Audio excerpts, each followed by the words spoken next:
सभी संघर्ष के साथियों को नमस्कार। आप लोग देख रहे होंगे कि मैं इस वक्त सचिवालय में हूं और यहां पर जो खास करके कल न्यूज़ 18 के द्वारा एक न्यूज़ फ्लैश किया गया था कि इस बहाली से जितने भी टेक्निकल डिग्रीधारी हैं उनको बाहर किया गया है। इसी वजह से जो टीम के शीर्ष नेतृत्वकर्ता हैं दीपांकर सर, अनीश सर और रितेश पांडे सर, उनके द्वारा बोला गया कि आप एक बार जाके और वहाँ पुष्टि कीजिए, क्योंकि हमारे संगठन में सब तरह के स्टूडेंट हैं और सब लोगों का योगदान है। तो अभी आप लोगों के लिए मतलब कुल मिलाकर के ये बोलना है कि ये जो न्यूज़ है ये अफवाह है, ऐसा कुछ भी नहीं है। हम लोग इनसे जाके पूछे हैं कि सर कल एक न्यूज़ 18 पे न्यूज़ फ्लैश किया गया है, उनका कहना था कि ये लोग जान करके न्यूज़ किए हैं और ऐसा हम लोगों के द्वारा कुछ भी डिसाइड नहीं किया गया। फिर हम उनको लेटर लेके गए थे और उसमें वही वाला पॉइंट पूछे थे कि सर ये तकनीकी शिक्षा समकक्ष जो है जिनको वैलिड नहीं माना गया वो किस सेंस में बोला जा रहा है, थोड़ा इसको खुल के डिस्क्राइब कीजिए। तो उनका बोलना था कि जो 2012 की जो नियमावली है ना उसको एज इट इज़ हम लोग जो है मतलब उसको कंटिन्यू रखे हैं। बस ये है कि शायद वो पोस्ट में लिखने में रह गया था। तो जिनका भी इंटर में डिप्लोमा और ITI या पॉलीटेक्निक इस टाइप से है, उसके बाद जिनका भी जो मतलब एजुकेशन का ट्रेनिंग वाला है उनको वैलिड नहीं किया गया, जो कि पहले से होता आया है। और जब हमने बात किया प्राथमिक उपनिदेशक सर से तो उनसे हमने खास करके पूछा कि सर हम लोगों के मन में कंसर्न है क्योंकि गलत न्यूज़ या नेगेटिव न्यूज़ बहुत जल्दी हावी हो जाता है। तो वो बोल रहे हैं कि एक बात बताओ कि 1 to 5 के लिए क्या क्राइटेरिया होता है। 1 to 5 के लिए तो हमको इंटरमीडिएट चाहिए, तो या तो हमें इंटरमीडिएट और उसके बाद B.Ed चाहिए या तो फिर इंटरमीडिएट के साथ B.Ed चाहिए।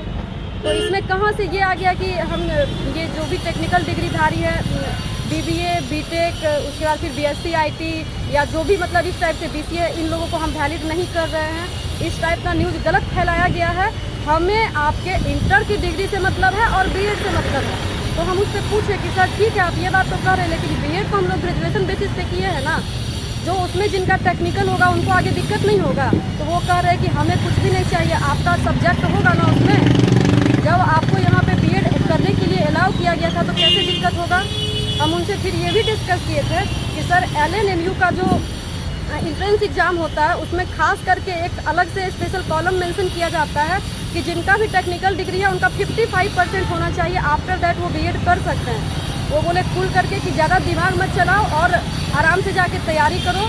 ऐसा कुछ भी नहीं है कि किसी को बाहर किया गया। हम लोग न्यूज़ वाले को कोई भी तरह का यहाँ से इन्फॉर्मेशन नहीं दी है। तो कुल मिला के आप लोगों के मन में जो था इससे आप लोग निश्चिंत रहिए। अंसारी सर से भी हम जाके बात किए थे, 3-4 अधिकारी थे जिनसे भी लगा कि बात कर सकते हैं, उन सब से बात किए थे। और दीपक सर किन्हीं से भी बात करने के मूड में नहीं थे, कोशिश उठा के उनसे भी मिल रहे, लेकिन वो किन्हीं से बात नहीं किया। और ख़ास करके इसी मैटर पे कई सारे उनके पास फ़ोन कॉल्स आ रहे थे, इस वजह से उनके PS साहब ने साफ मना कर दिया।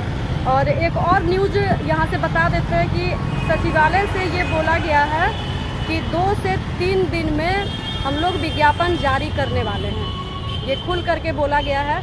लेकिन उनके मन में भी ये डर है कि जिस तरीके से कोर्ट केस और तमाम ऑब्स्टिकल्स आ रहे हैं तो पता नहीं ये कितना हो पाएगा या नहीं हो पाएगा।